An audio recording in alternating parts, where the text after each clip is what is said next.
Welcome back to the podcast. I am super excited today to be joined by Scott Becker. You guys have probably heard his last name at some point, founder of Becker's Healthcare.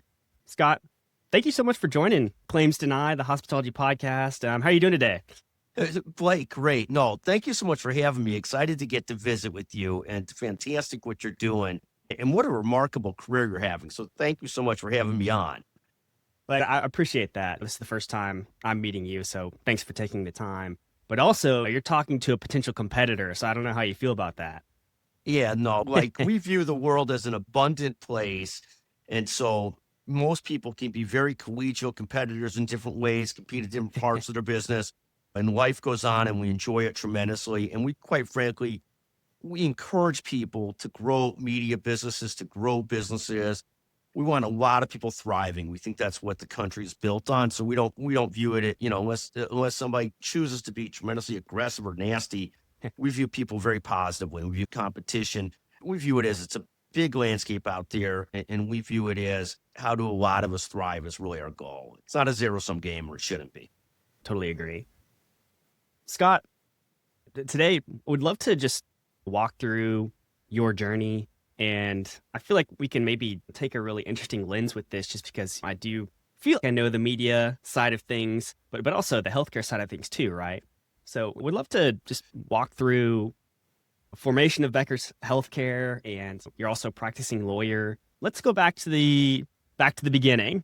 Tell me about what that looked like when you shifted from saying, okay, this is purely thought leadership for my law practice into, hey, this is like a sustainable media potential business, right? Sure. No, 100%. So we think this is fascinating because so many people today are not just entrepreneurs. They've got a job and they're an entrepreneur, and they're trying to figure out where do they go? Do they stick with one? Do they straddle both? There's this phrase that's talked about on Twitter all the time, or X, of burning the boats. You got to burn the boats and be all in. And most of us don't have that luxury because we have to support a family, or we didn't grow up with lots of money. So we're not all in. We're doing a couple of things at once until we figure out our path. So I started Becker's Healthcare a long time ago. It started in one sector, in the surgery center sector, literally 30 plus years ago, and then branched out about 10 years later, about 20 plus years ago, into hospitals and health systems and orthopedics and spine. And it was somewhere in between starting it for 33 years ago till about 10 years later. For the first 10 years, I was largely outsourcing everything in it. I was working with a company to help me sort of manage the meetings and events, working on a newsletter and things like that.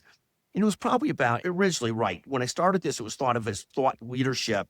And it wasn't called that back then, but I was trying to build a brand as a healthcare lawyer. I was a young healthcare lawyer trying to build a brand, but I was trying to build a brand in healthcare. And it started to do a very short letter to customers or clients, letter to prospects, a very short newsletter, and then started to do a very small conference. And it was about 5-7 years into that where I was like, wow, this is going far better than I expected. There's really interest in this. It's paying for itself. We're bringing in enough revenues to pay for everything that we're doing. And maybe there's an opportunity to really grow a business. And like you, I didn't start as a media person. I started as a lawyer working in the healthcare field. You started as a consultant working in the healthcare field. We didn't start as a media or content person. It was more just, I was a person that lived in healthcare and in the business of healthcare, trying to talk about healthcare. It was clear, okay, this can be a business. Started to hire people full time. I was still practicing law completely 100%. And so I hired about 8 to 10 people to help drive the growth of what we thought of as Becker's Healthcare. It was Becker's Surgery Center and then Becker's Healthcare, to build that. And it was really 5-10 years after I started it that I made that commitment to try and not just use it as thought leadership, but to try and build a more expansive media property and grow into really serving areas besides surgery centers and hospitals, health systems, orthopedics, and spine. And now we're in a few other areas as well.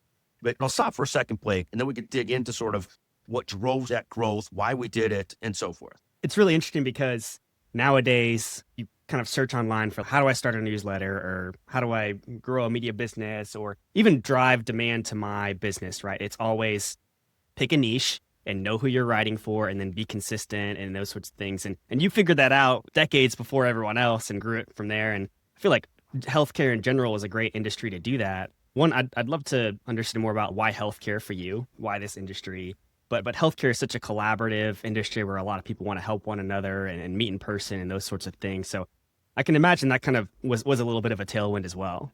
Yeah, no, 100%. It wasn't really, I ended up living in the healthcare world through law. And so healthcare was the natural place I was trying to build thought leadership.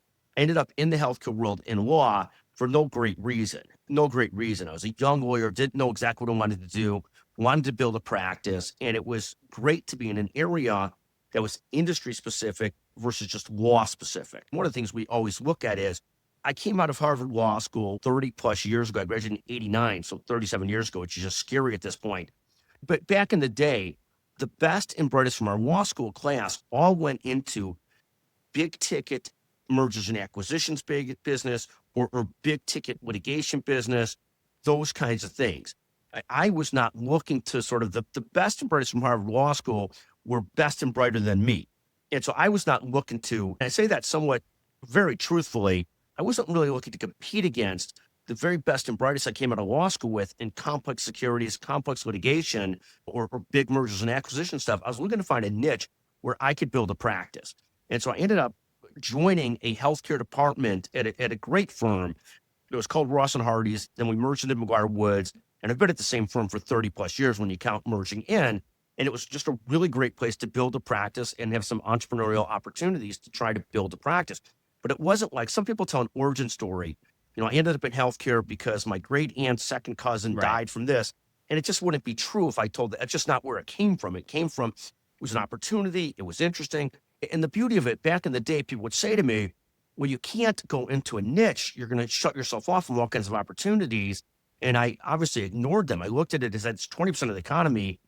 There's always going to be a lot of business here. We'll figure it out. I also wanted to be in a niche. I wanted to be at a spot where if I went to a cocktail party, I went to a reception, I went to anything, I didn't have to always be selling. I could be in business when I'm in business and not in business when I'm not in business. And so it didn't mean that everybody I met had to be a potential client. At the time, I was very focused on building a legal practice. And so it was very important to me to be able to turn myself on and turn off and not always be on, not always be trying to sell. Because you don't want to be the person that wherever you're at, everybody thinks, oh my God, I got to stay away from him. He's trying to sell me insurance. He's trying to sell me this, trying to sell me that. I didn't want that. I wanted to be more in a niche. And healthcare ended up being a fantastic niche. Wouldn't change it for anything in the world. It's a constantly changing and evolving field. Lots of challenges, lots of issues, but we overall just love it. And so that's how we ended up in that area. Yeah, and that's interesting. So, and correct me if I'm wrong, but you started in the ASC space, correct? Right. Started in the surgery center space originally, and that was no stroke of genius. I was testing a few different spaces. That was the one that ended up taking off and going well. But it wasn't like people say to me, oh, you're a genius, you chose surgery centers. And I would try and dispel that notion. There's two notions we've already talked about that I think are important points. One is you don't have to compete in the areas that are the hardest to compete in. So I chose not to compete in the highest level litigation, the highest level mergers and acquisitions in the law area. Can you win in a niche? Is it worth winning in? Is how we always discussed it. Then in terms of the genius of choosing surgery centers, people say to me, oh my God, that world exploded. You were so bright to choose that. I did nothing of the sort. I chose 3 or 4 different areas, was testing 3 or 4 different areas, and that's the area that took off, that grew. And so we ended up doubling down in that area versus 2 other areas I was really working in. One was disease management, one was cardiology, cardiovascular stuff. And they're all great areas. It's just the surgery center one was the area that was the most right for the opportunity we were trying to develop. Yeah, that's interesting. And so that was going to be a question: is what other areas were you testing? But in general, it is very interesting that you were deliberate and intentional enough to test 3 or 4 spaces. And then I'm curious, what kind of defined success for you to say, okay, ASC, we're all in here? Like, was it the trend, the M&A activity? What kind of spurred that? Yeah, we're a big fan. So it's so interesting. You're obviously a great interviewer because we've already got a chance to go through a few really key points. One is that you compete in areas that aren't the worst to compete in, but they still got to be worth competing in. 2 is you sort of, we're going to get to this point in a second. There was no genius in it. We tested a few different areas. The third is the thing that we tell anybody in business is one of the keys of business is know where your revenues and profits are coming from and know who your best people are and constantly trying to simplify. We think the best business people, above all other things, really know their own business really well and then really build teams really well. We think those 2 things are really important. So in terms of knowing your own business, we would constantly be measuring where is our business coming from? Is it from this area, that area, or another area?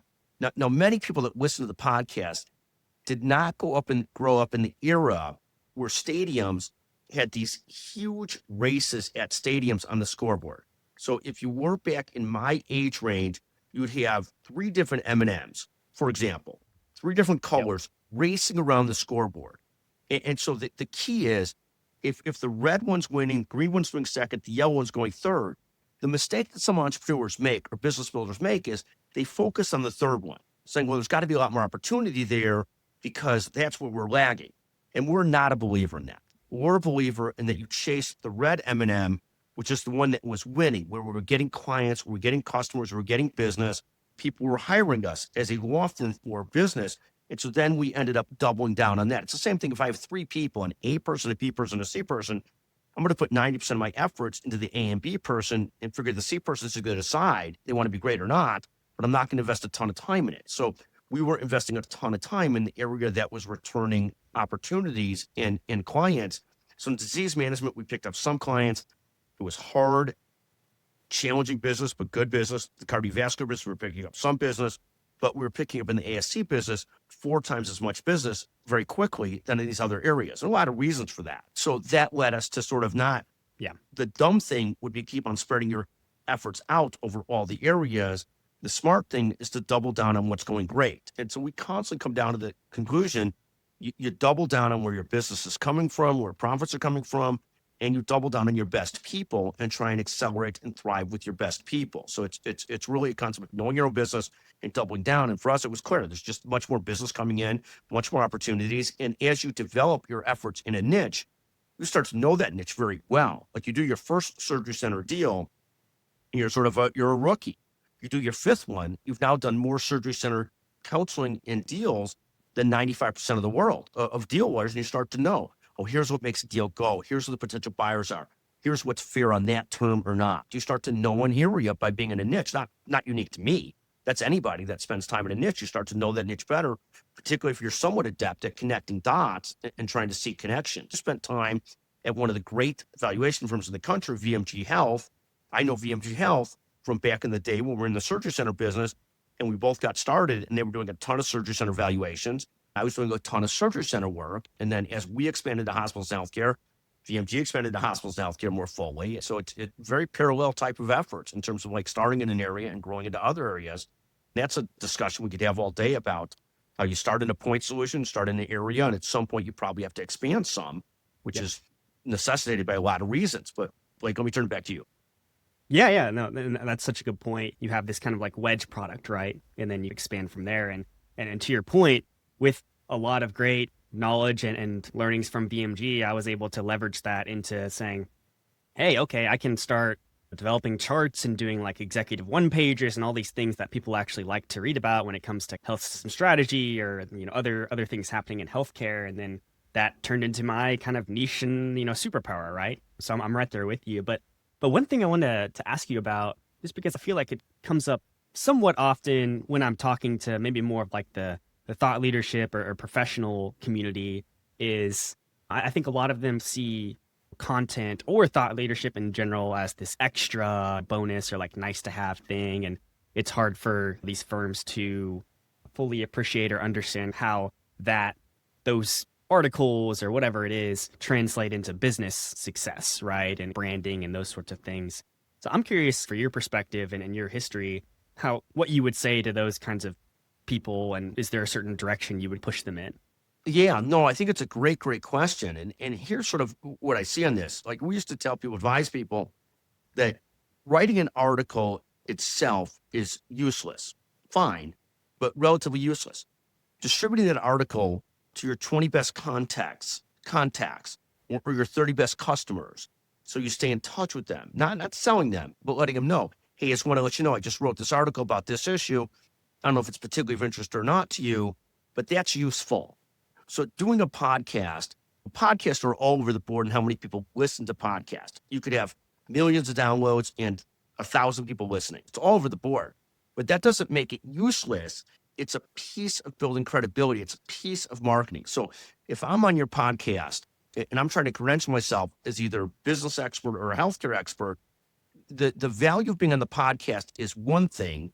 The real value of it is if I'm able to then distribute that to my audience and say, oh, Scott really has credibility in this area. Like Madden was interviewing for his podcast. You follow me? It's the same with all these things. So when people try to build thought leadership, the mistake they make is thinking that the product itself is the thing.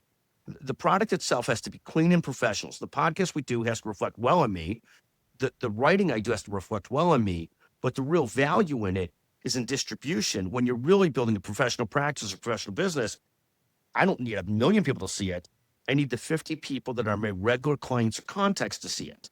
That's who I need to see it. And that's very different than, and the challenge with all these professional services firms is you have a small percentage of people that are really great at being lawyers, at being marketers, and understand how to connect the dots.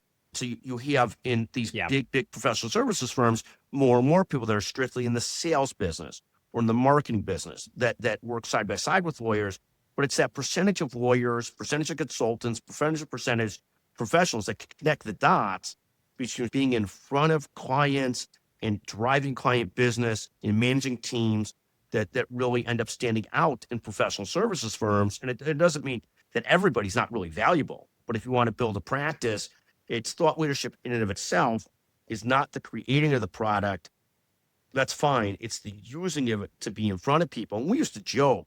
When I first started to do thought leadership stuff, I would get people that would give me comment. I remember a young doctor friend of mine would say, oh, I get your newsletter. And this was when everything was done on paper.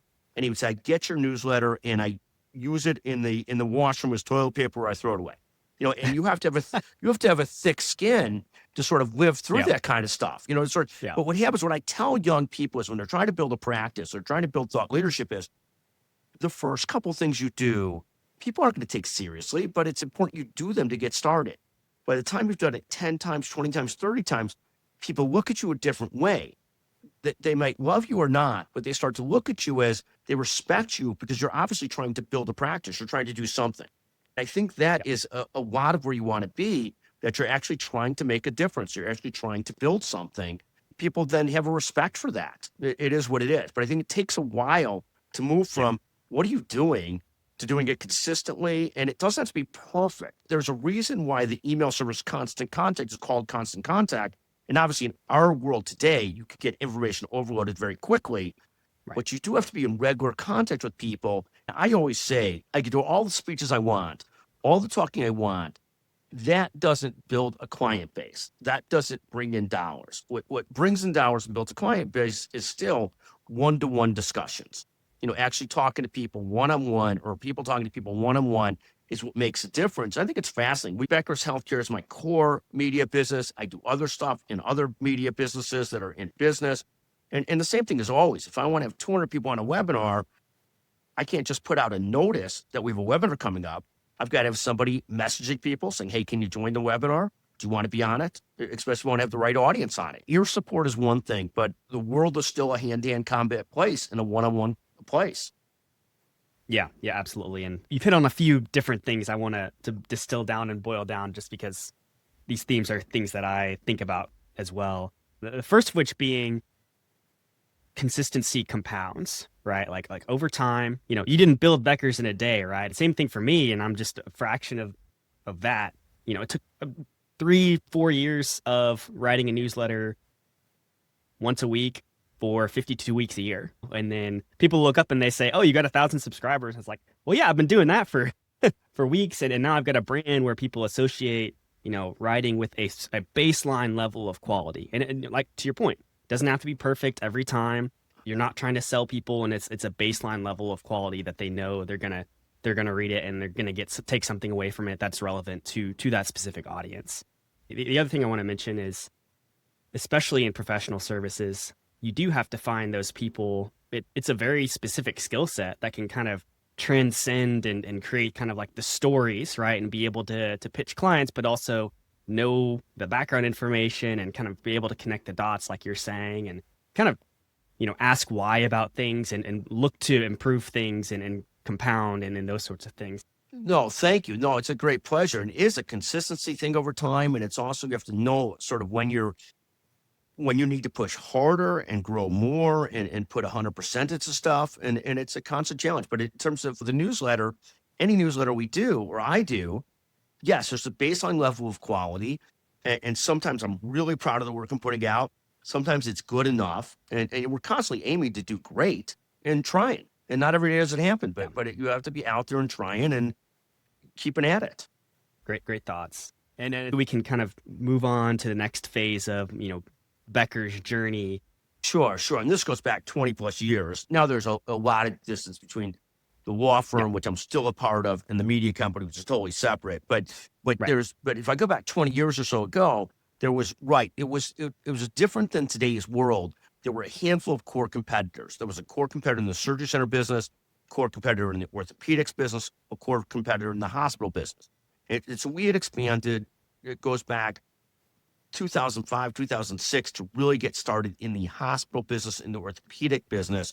And it was fascinating because, of course, orthopedics and spine was close to surgery centers. So we thought this would be our growth area. And it turned out hospitals and health systems, which is today 90% of our company, ended up being the real growth area, not orthopedics. Orthopedics and spine has gone great. Hospitals and health systems was just, in hindsight, it's easy to understand. The hospital and health system is just a huge market. There's 26,000 orthopedic physicians in the country, but there's 5,300 hospitals and health systems that on average spend 100, 200 million a year. So people are selling into those. And and each hospital is 1,000 employees. Today's world, some of the health systems have 100,000 employees or more, but it's just a huge market. We didn't really appreciate that 20 years ago. So when we started really doubling down in the hospital sector, in the orthopedic sector, very similar to what we talked about earlier. We were now in surgery centers, orthopedics and spine, and hospitals and health systems. And hospitals and health systems is what ended up the place where the interest grew, the revenue grew, the business grew, and we had to allocate more and more efforts to that. It was very similar to what we talked about earlier, which is this is where the opportunity was. We kept on doubling down in that area. The first 10 years, I'd say I spent a huge amount of time building the law practice. The next 10 years with a great team at both, quite frankly, both at the law firm and at the media company, spent a lot more time building the media company as we started to see that as a real opportunity. And again, it was no genius. We went into 2 additional areas and we had to go into these additional areas. And I'll tell you why we had to. We didn't have to make more money. That wasn't really the concern. It was all going great. We were loving it. We had to go to 2 different areas or more areas because we were trying to build a team and we couldn't build and retain the quality of team we wanted to build without having a little bit more revenues, a little more size. We just couldn't do it. And so we wanted to hire great writers. We wanted to hire great event people. We wanted to hire great salespeople.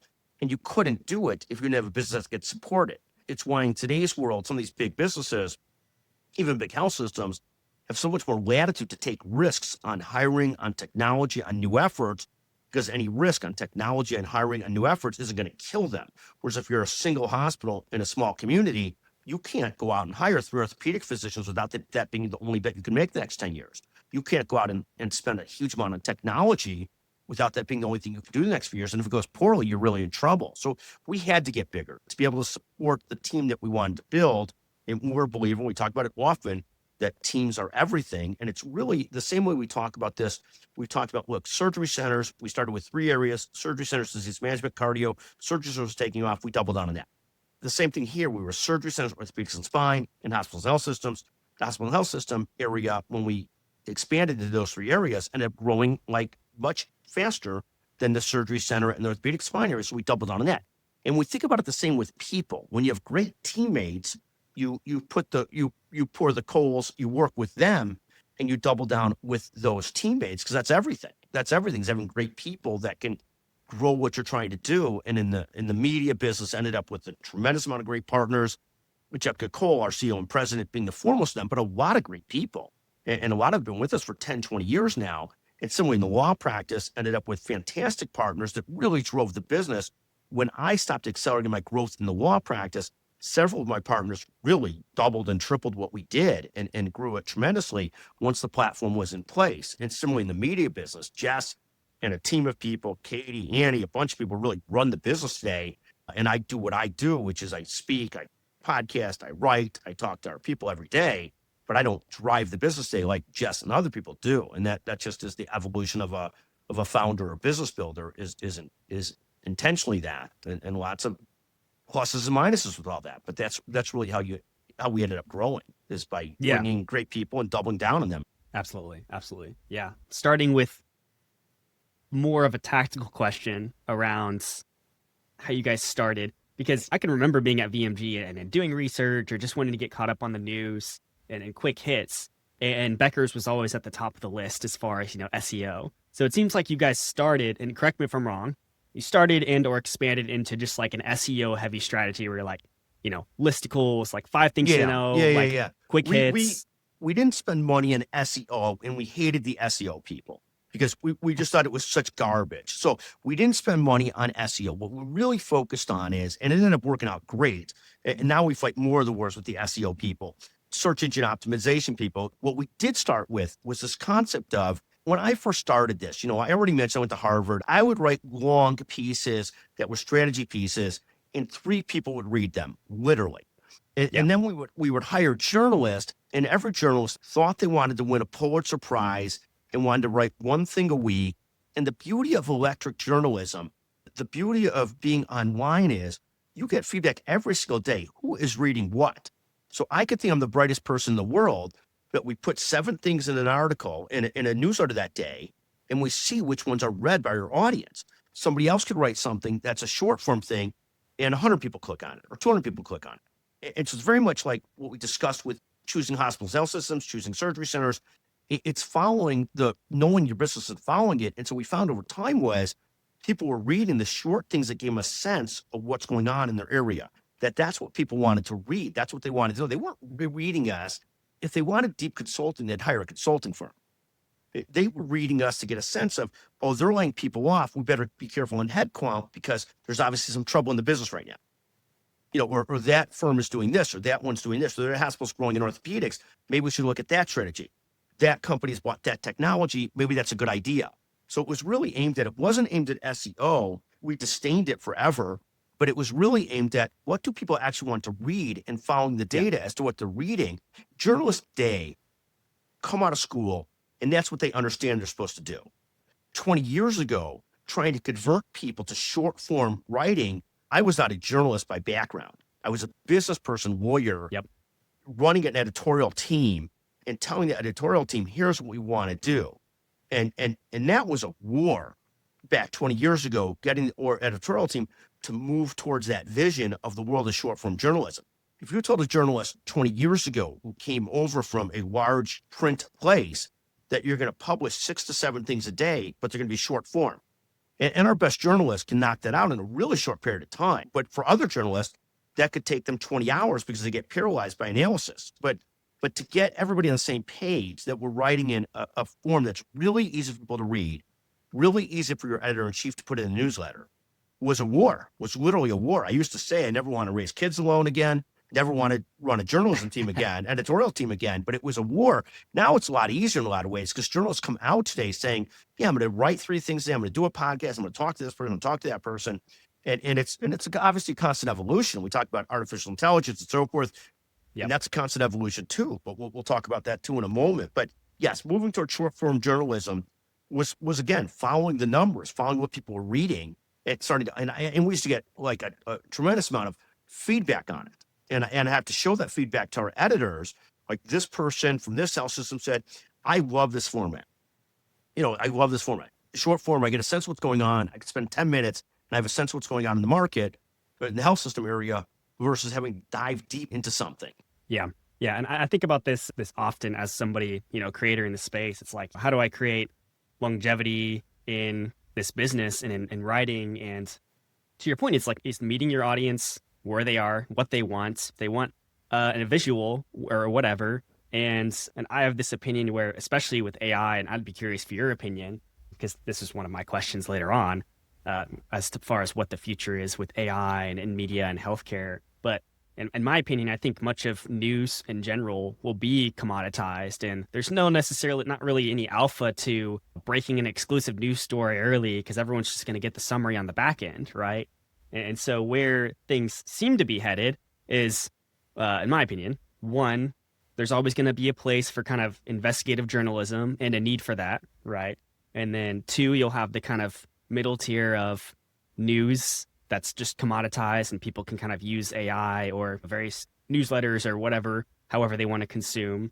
Now, I think more so things are moving into even shorter form with video, podcast, those sorts of things, TikTokization of the world, but also community, right? Like people Yeah. don't necessarily, they don't need to know, they don't need to be at the generalist news source. Like they want to find their people. They want to be with their tribe and those sorts of things. And I think that that's kind of how evolution of media is playing out. But I'm curious for your thoughts on any of those, hot takes. Yeah, no, I think that last one is everything. I mean, at the end of the day, we have 30 plus full-time journalists at Becker's Healthcare. They do a tremendous job, but the difference between the best and those that are very good is those that are the very best are constantly in contact with their audience. And so really knowing their audience, like the best compliment I get, one of our editors in chief, Laura Dyrda, I'll be at a meeting and somebody will say to me, "Oh, I talked to Laura Dyrda the other day. I talked to her." One of our other great ones, Molly Gamble, same thing. I'll be someplace and somebody will say, "Oh, I just had talked to Molly Gamble." And that's the same with a lot of our journalists. But it's what happens is it's very easy to get behind your screen. So now you're on the phone with somebody for an hour, but you get to know that person in a whole different way. And it's the same with all these things. It's that compounding of relationships. It's everything is relationship connectivity driven. If we're just pumping out news, like the whole world could do by AI today in a noisier world, an information overload world, our differentiator is we got to actually have people read it and they actually have to feel connected to us. And so, Yep. We ended up Yep. 100 years ago, digital first and events first, and they're both very, very important. But you can't just be sort of like anybody to pump out an AI newsletter, and you have to make sure today they feel like it's actually a person writing it, and that you're actually writing for a specific person. Like my best writing is if I'm writing something and I've got something in it that says Blake is going to want to read this. And the same thing with all of our editors, all of our writers. If they could think this is something that actually a CFO is going to find interesting, then they've done their job. And then you hope that compounds over lots of people. Yeah. But really, Yeah. the best writing is you're really writing for an audience of one. Yeah. I think of a speech in a Yep. couple weeks for a large urology group practice association. Even though I could pull out a lot of thoughts from AI, at the end of the day, I've got to be able to integrate it with what I've seen over the last 20, 30 years and make it make sense and make it compelling for who I'm talking to. But I think what you mentioned is your fourth point on community, I think is ultimately everything. I think it's connectivity and community, and our best journalists are constantly talking to their audience. So they could take what's written, something can be written by AI, and it may or may not resonate with the audience. But if you're talking to the audience every single day, you have a really good sense of, will this resonate, will not resonate? What tweak does it need to make it make sense for my audience? Yeah. And I think it's funny. I kind of see a lot of media folks or folks who are trying to write newsletters or do things for their business. They almost inevitably come to the point like, oh, if I'm writing for these types of people, then I can start to gather them or those sorts of things. So I think they're going to kind of start to see these like micro communities start forming around various roles. And I think it's already happening, of course. But it's a very interesting trend. I think your point is so important because people think about, oh, you've got 50,000 followers, you got 10,000 followers, that person's got 1,000,000 followers. Whatever it is, most people know that at the end of the day, most of your business career is built around 10 to 20 people, 10 to 20 great colleagues and customers. Greg Koonsman, who was the founder of VMG Health, was one of the early sponsors, advertisers, people that worked with us. And that relationship ended up being a very important relationship for us growing what we're trying to do over the long run. You could point to, like in any business you're in, you could probably talk to over a career, over a lifetime, 10 to 20 different relationships that made a huge difference. So this week I'll go to a healthcare leadership meeting for one of the largest health systems in the country. And do I have to go? No, but it's a very important relationship. And we love the people that run that health system. So we'll go because the relationships are very, very important to everything that we do. Yeah, and it's less about the buck you might make at whatever, but it's more about, hey, I know this relationship or this person is very important and or they're a good person, and I just like that. That's kind of the that's commerce, you know, in healthcare. 100%. Right. We'll lose money going to the meeting, but it's good, good Sure. relationship stuff. And they're very important. They've been very important to us. They're not customers. They're very important. They're a great system, top notch system. We want to see what's going on with them. We want to visit with them. And it just is what it is. But you know, at the end of the day, your real career is built around 10 to 20 relationships. Pick a number, 5 to 20, 5 to 30, but it's not thousands. It's a handful of really important relationships in building a career in a business. Just curious, put you on the spot. Like, what are your criteria for determining whether something is worth investing in from a relational perspective? And I realize it's not, doesn't have to be, that's more transactional sounding, but that's not what I mean. No, it's a great question. There was a book that came out maybe a decade or two ago called The Go-Giver. And The Go-Giver was a book. It's a great book, and it's a great take on business that, you know, like we always said, you have to build 10 ditches before they start to build themselves. And that was the concept of, you have to, like you said, it took 4 years to get to X amount of subscribers, and then you've actually got a business, you know, but you have to build it and build it until you get there. You have to be intentional about building it. But in terms of relationships and business relationships, at the end of the day, I'm a believer in being a go-giver. You try and seed relationships, you try and develop relationships, and they either turn out to be really important relationships or not. And you end up, you know, being with people that end up being like, they can be important in a million different ways. Like the health system I'm going to is not a customer, but some of them come speak at our meeting. They're important. They're really good people, but it's not like a direct, you know, quid pro quo of any sort of itself. The flip side is you get into, you know, in most relationships, people understand it's not transactional at all, but they're, you know, if people keep on asking you for stuff, but they're not spending money with your company, you're like, I can't help you. We have to do that for our customers. That's just life. This is what our customers pay us for, our clients pay us for, you know, but at the same time, we're a big believer. You invest in relationships and you see which ones really make a difference. You know, it's like people talk about building mentorship programs. I've never seen a mentorship program that really works other than ones that develop organically, because people end up mentoring with each other. They end up handling it well. It ends up being a nice relationship. It's not that the mentor gets anything out of it, but like the structured mentor relationships, there are so few of them. I know some work, but I've seen so few work well.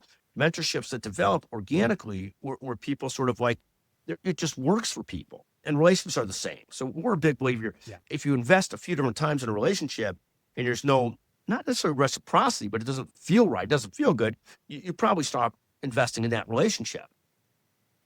Yeah. Yeah. I just think that's interesting. The numbers you throw out around like, hey, you know, 10 to 25 people are the people that really matter over the course of your life. And it seems like such a small number, but then you kind of extrapolate that out and, you know, you maybe have like a 10% hit rate on people that actually, you know, you jive well with and work together and those sorts of things. And so I'm just curious, like, you know, you being a lawyer and in the media and doing lots of interviews and traveling, how do you kind of maintain yourself, like, you know, keep your energy up and those sorts of things? Like, is this kind of just, does this give you energy? Are you doing what you were destined to do? Like, just from a personal perspective, I'm curious. Right. You know, so what happens is it's obviously a constant balance of managing one's life and one's energy. And obviously, like this is a pleasure. Talking to you for an hour on the podcast here is a total pleasure.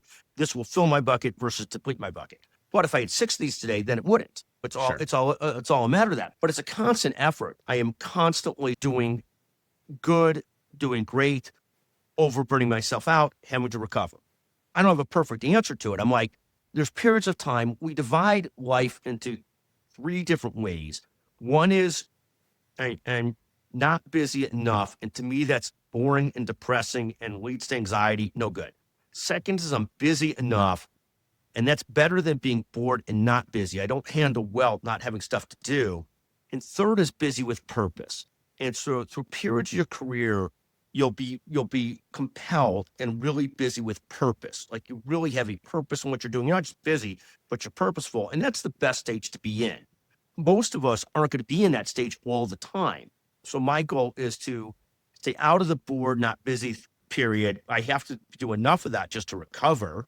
Second is to be busy, but keep that busyness at a relative space. And I've gotten much better over the years at saying no to things that just don't make sense for me to do. And it's hard because I like to say yes. And third is busy with purpose. But there's periods of life where you're constantly raising children. You're busy with purpose. Building a business, you're busy with purpose. Other times in life, you're busy, but you're not quite as intentionally as purposeful as you'd like to be. And constantly searching for that purpose is important, I think. Yeah. And I'm curious, especially starting out, but today as well, you probably get invited to a lot of things. And there are a lot of potential avenues for you to explore in healthcare and those sorts of things. And how do you vet what's worth it versus what isn't for you personally? Yeah, no, it's so funny because years ago we put together a chart on this, which was for speaking opportunities. Speaking opportunities, is it local? I'm much more likely to say yes. Is it for someone that does business with the law firm, with Becker's Healthcare? Much more likely to say yes. Is it something that's actually interesting? More likely to say yes. People I like or people that I want to do business with. People, for example, that hold conferences. There's physicians that hold conferences that have been so loyal to Becker's Healthcare that when they ask me to go speak, I try and say yes because they've been so crazily supportive of what we do. And I could really like erase out everything else about that event. That person has been so loyal in speaking at Becker's Healthcare events, and he's a terrific person. He holds an event. I'm showing up for him. I don't really care if the audience is there or not. It's great. It's fine. But I gain from because that person has been so supportive of us. I'm going to show up. It's like I'm going to this meeting for this health system today. Part of it's the same thing. That person who runs that system has been so supportive of us. I'm showing up. There's Yeah. different reasons that drive it. Whereas, like, I won't travel for something that travel's exhausting. Two of our kids live in New York. One lives in Florida. A few live here. So we're constantly trying to travel to see them. So I don't want to send my travel on business travel because there's only so much energy up for going on travel. You talk about taking care of yourself. Every time I'm on a plane too often, I get sick. And I want to be able to keep that intentionality to go in to see our kids where they are versus running for business. But, we try and say yes if it's local.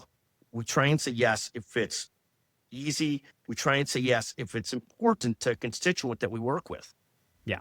Yeah. That makes a lot of sense. And it sounds like you've been very intentional around, kind of where your boundaries are when it comes to certain things and personal and professional and optimizing and those sorts of things. So, and then I think the biggest thing that you've harped on a couple of times was just finding the right people and then people that can do certain jobs better than you in certain areas. And then, hit those scalable measures, right? So to speak. And so I'm curious, like in those various areas, how did you identify that talent and challenge those people and keep them around?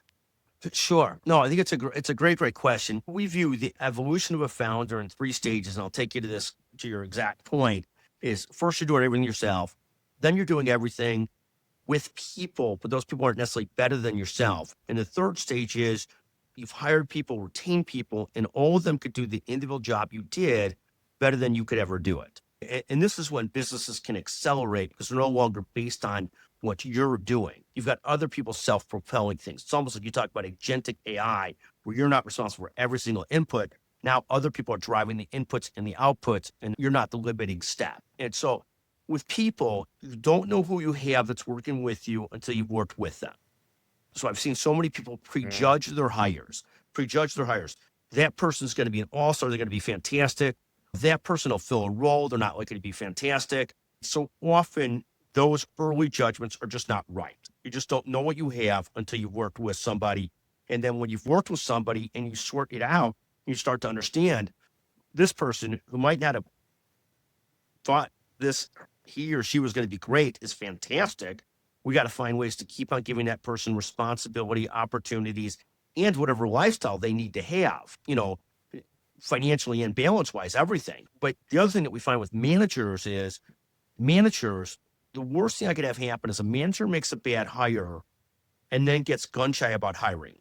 So you're going to make bad hires. We're all going to make bad hires. Hiring is constantly an educated guess until you find people that have personal skills, the drive, the intelligence, sort of the full package to be really leaders and be great.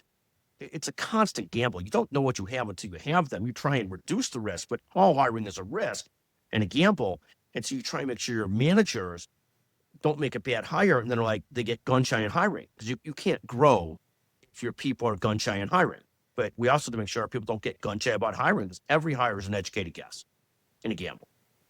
Yeah, that makes sense. That's interesting. You never know how they're going to, interact with your culture and so forth. So super right. interesting. And kind of on these points, we've talked a lot about entrepreneurship today. And as I understand it, you recently came out with a book. It comes out June 23rd. So our most recent book comes out June 23rd. And so, yes, it's building great businesses, great momentum, overcome setbacks, scale with confidence. Comes out June 23rd. We'd love people to pre-order on Amazon. It's like a lot of things we talked about already. It was an iterative process. I'd written a first book several years ago. I didn't like how it came out. I essentially threw it out. We did a second book a few years ago that came out better, that wasn't sort of embarrassing. And then this one was a total rewrite of something we had done. I spent last summer rewriting it 3-4 hours a day for 3 months. Hopefully weaves the story in of what we've done together with business thoughts, business ideas. We do think that people can motivate and inspire another. So for example, I could say something in the book, and it's almost like our discussion today, Blake. I'm probably not teaching you anything new, but there's things that you could categorize from your experience, like, oh yeah, that makes sense. That resonates with me. I should double down on that thought. I should be inspired to use that thought more. It's not like I'm not teaching you by almost no stretch of the imagination. I don't expect that in the book that we think about our conferences, people learn and entertain, but the idea really is that people come away a little bit more motivated, a little bit excited. They believe they can do whatever they're trying to do. And if we have that message, that's a winning message for us. Yeah, I love that. It's just more about kind of to our points around, connectivity and bringing the energy and those sorts of things. So I love that. Absolutely. Scott, I would love to pivot the discussion, just the last couple minutes of our discussion, over to healthcare. And then I'll ask you one more non-healthcare question. Maybe first around, what's been like the most interesting trends or story that you've seen kind of play out during like the course of your career? No, I think it's a great question. So much of healthcare right now is a supply and demand problem. If you are in a spot where you need an oncologist or a specialty type of cancer provider, the depth of that in our country is so short. I mean, it's so short compared to the amount of people that we have. It's about 1 million physicians versus 350 million people. But it's really in the specialties that we're going to be the most crunched. Why I say that is, and people have a hard time getting their hands around this, we're never going to get back to the spot where everybody has their primary care physician that they've had for 30 years. That's going to be a vestige of yesteryear. And it's not great, but it's going to be fine. The triaging of care is so important. And then we have to allocate more and more dollars to developing our specialty bench, which is such an unpopular thing to say because all the populist talk is we need more primary care physicians. Well, I got news for you. We're 200,000 short primary care physicians. We're never getting there. You're already at a spot now where if people want primary care doctors, their own primary care doctor, they got to pay for concierge care. We're just not getting there. It's just not going to happen. So like this weekend, I had to go to the urgent care. Last weekend, it goes into your question about taking care of myself. Get myself run down. I have to go to the urgent care. But what happens is you see the beauty of the triage of our system. I go to the urgent care. They take care of me. I actually saw a PA, really well managed, and you triage because now you've taken some pressure off with primary care and specialists and everybody else doesn't have to see me. So I was able to get it done in a half hour at the urgent care. And in fact, the urgent care, it was in Florida, actually had like the prescription they wanted to give me on site. You pay an extra $15. I don't have to go to Walgreens. I don't have to wait an hour or two. I don't have to hope that it comes in on time, and it's there. And it was just a fantastic experience. And what's happened in our country is we're so short on specialists. So much of primary care is going to be triaged to PAs and advanced practitioners and everything else, whether we like it or not. But you could live in some places without your primary care and fill it in through other areas, but you can't live without as a specialist when you need brain cancer or brain surgery, or you have a rare cancer that's got to be taken care of. And if you're old enough, we all know somebody that's had a rare form of something that died and probably would have died anyways, but would have been much better served if there was a deeper bench of oncology or blood cancer or whatever it is, whatever it might be. So at the end of the day, so the first thing I'd say that surprised me is the supply and demand difference and problem that we have. The second thing that surprised me is all the talk about the payment system versus supply and demand. So everybody talks about the payment system, and I'll go back to an old James Carville comment, but he would say in one of the campaigns, it's the economy, stupid. And what I would say is it's the supply and demand problem, stupid. It's not necessarily the payment system, because whether you have capitated pay or fee-for-service pay, you have some abuse on either side of that. And fee-for-service, 5% of providers are going to try and hit it too hard. On the capitated side, everybody's going to try and deny care and keep you from getting care to try and bring in costs. That's what we're paying them to do. Yeah. And I don't mean that in a bad way, but that's the business of the government's turned over a huge amount of health care to huge insurance companies, both at the Medicare Advantage level and the managed Medicaid level. And it's for all practical purposes a disaster. it's been a disaster. The idea was we'd save money. We're spending more money per person at Medicare Advantage. You're not getting the care you want. It's caused massive inflation in healthcare. It's just a total disaster. And so if there was less focus on the sort of payment system and more focus on supply and demand, we'd be far better off. The other thing I would say that I've noticed that Washington, D.C., in terms of healthcare is broken. It's just broken. It's like you have on the left, you got people saying Medicare for all. We don't disagree with that at all. We want health insurance for everybody. I want health insurance for everybody. I want coverage for everybody. But coverage without fixing supply is like me writing a check I can't cash. Coverage itself is not meaningless, but it's close. Coverage without improving the supply of physicians, caregivers, technology to take care of people is just a ridiculous game. And on the flip side, you have people on the right saying we need a free market in healthcare. Well, we're already a spot where the 50% of healthcare comes through government. There were signs 4 years ago, 8 years ago, get the government out of my Medicare. And it's, again, the utter stupidity of it is, of course, you've got everybody is out to lunch as was actually solving problems and added on political platitudes. So on the left, it's coverage for all, which I agree with, but coverage for all without the second part, okay, how are we going to actually get to do that and actually provide supply for everybody is meaningless. On the right, it's like a free market. Well, we're already out of the free market. And the idea of turning over the government to the big payers has been a massive disaster. So I think if I was to talk about three things, supply and demand, the idea that it's the payment system, and third, how broken DC is in terms of actually fixing problems would be my three big issues. Yeah.